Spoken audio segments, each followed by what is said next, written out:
সম্প্রতি হোয়াটসঅ্যাপ পুরোপুরি নিষিদ্ধ হয়েছে কোন দেশে? কোন দেশের সরকার হোয়াটসঅ্যাপ নিষিদ্ধ করেছে? সৌদি আরব নাকি রাশিয়া নাকি গাম্বিয়া নাকি উত্তর কোরিয়া?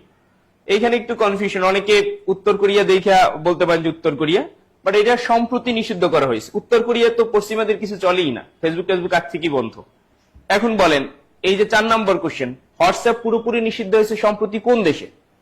সম্প্রতি হোয়াটসঅ্যাপ নিষিদ্ধ হয়েছে কোন দেশে? সৌদি আরবে নাকি রাশিয়ায় নাকি গাম্বিয়া নাকি উত্তর কোরিয়ায়? বলেন এটার উত্তর কি হবে? 4 নাম্বার, সম্প্রতি হোয়াটসঅ্যাপ পুরোপুরি নিষিদ্ধ হয়েছে কোন দেশে? সৌদি আরব নাকি রাশিয়া নাকি গাম্বিয়া নাকি উত্তর কোরিয়া? সম্প্রতি নিষিদ্ধ হয়েছে, দেখেন এটা কোন দেশে? রাশিয়ায়। রাশিয়ায় প্রায় 10 কোটি মানুষ হোয়াটসঅ্যাপ ইউজ করতো, এরা এখন আর কেউ ইউজ করতে পারবে না। রাশিয়া, এর আগে আমরা জানি রাশিয়ায় 2022 সাল থেকে ফেসবুক নিষিদ্ধ। ফেসবুক, তারপর হচ্ছে ইনস্টাগ্রাম, এইগুলো যা আছে এগুলো কিন্তু রাশিয়া নিষিদ্ধ, ঠিক আছে? তাহলে সম্প্রতি নিষিদ্ধ করা হয়েছে কোনটা? সম্প্রতি নিষিদ্ধ করা হয়েছে হোয়াটসঅ্যাপ। সম্প্রতি রাশিয়া হোয়াটসঅ্যাপ নিষিদ্ধ করা হয়েছে।